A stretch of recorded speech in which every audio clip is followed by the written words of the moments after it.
Hey there, it's me, Kathy, and welcome to steamy hot Fayetteville, North Carolina. Today it is 89 degrees right now, and it's going to go up some more, and tomorrow they're expecting 96 and up from there. So I had bought, Misfits Market has these really cute little baby seedless watermelons. So I bought one of those, and I had some tomatoes, and I harvested 2 good-sized cucumbers from my garden. And that gave me the inspiration to go back in time and make what I used to make when I worked at Foodies Markets. We used to make a watermelon gazpacho. And we had some space on a wall over by the cash register, which my manager used to call it prime real estate. And we used to fill it with soups and pizza and dips and spreads and, you know, calzones and all kinds of stuff. And one of the biggest sellers was the watermelon gazpacho.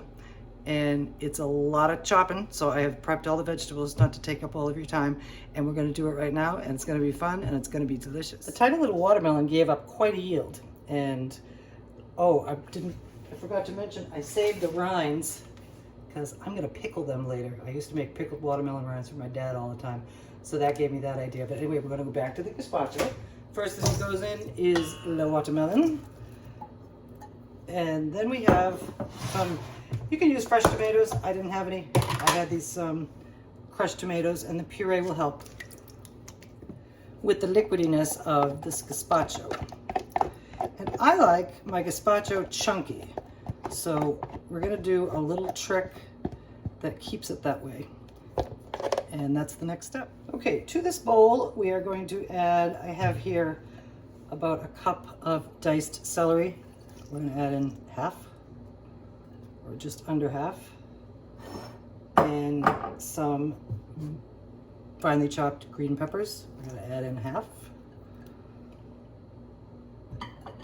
and some very chopped red onion. You can use sweet onion if you want, and half. And these are the cucumbers from my garden, and we're going to do half. And here we go. Now I'm going to add some roasted garlic. I like the roasted garlic. It's mild and nutty, and it adds some texture and sweetness, and like I said before, nuttiness. So that's going in. Then some salt and pepper. So we're going to do a tablespoon of rice vinegar. And that again keeps up with the sweetness. And 2 tablespoons of balsamic vinegar. And one. And and then a tablespoon of olive oil.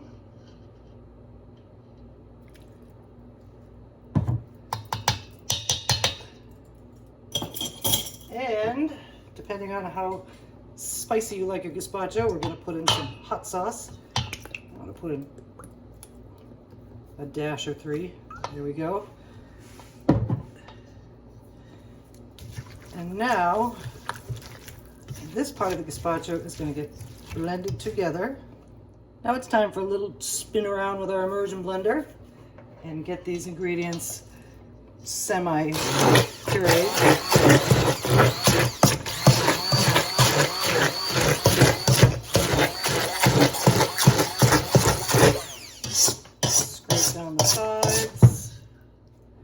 Okay, we got a nice semi-pureed consistency, and now we're going to add in the rest of our vegetables. In go the onions, in go the cucumbers, in go the peppers. I'm getting some peppers in my garden. I can't wait to be able to harvest them. They're getting kind of big, so they're getting almost there. And in with our celery, and we're going to give that a stir.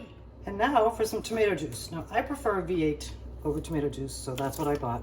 We're going to put in about 2/3 of this bottle. That leaves me enough for a couple of Bloody Marys. So anyway, we're going to stir this up, and then we are going to cover it up and chill it, probably overnight, so all the flavors get to marry. And we can adjust the seasonings as we go. Just let the flavors incorporate together, and then just re-season it as you see fit. And this is our watermelon gazpacho. Delicious. It's going to be so good on these hot days. Okay, it's done. It's tomorrow, and everything is ready. And these are from 1947. I bought them in the thrift shop. They came from a big store in New York, and they're my favorite glasses. And this is what we're going to serve our gazpacho in. Now we're going to garnish it, because you know I like to garnish stuff. So I was in the refrigerator, and I had some of this. I made a radish and corn salad a while back, and I made it with a jalapeno lime salad dressing. So we're going to add a little color and a little tang to our gazpacho.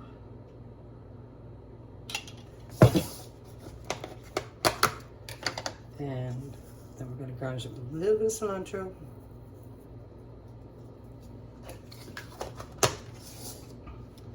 And there you have it. Let's not break our dish. That is our watermelon gazpacho. Enjoy, stay cool, and have fun. First day of summer. Thank you for joining me for making a cold soup on a hot day. And I devoured that baby, and it was so good. And I hope you make this, and I hope you like it. The recipe will be on the website, and you're watching the video. So see you soon.